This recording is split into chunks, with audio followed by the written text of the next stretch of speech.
ఒక్కటి tricky question అనుకోండి. మీరు రవి గారితో సినిమా చేశారు, రవితేజ గారితో. ఆయన దగ్గర నుంచి అవుట్ ఆఫ్ బెస్ట్ తీసుకున్నారు. ప్లస్ బాలయ్య బాబుతో కూడా చేశారు, అవుట్ ఆఫ్ బెస్ట్ తీసుకున్నారు. వెంకటేష్తో చేశారు, అవుట్ ఆఫ్ బెస్ట్ తీసుకున్నారు. ఇప్పుడు చిరంజీవి గారితో కూడా చేస్తున్నారు.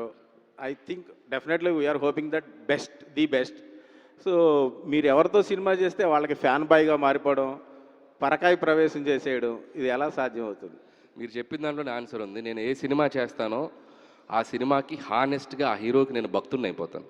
లేకపోతే నేను అంత 100% ఎఫర్ట్స్ పెట్టలేను.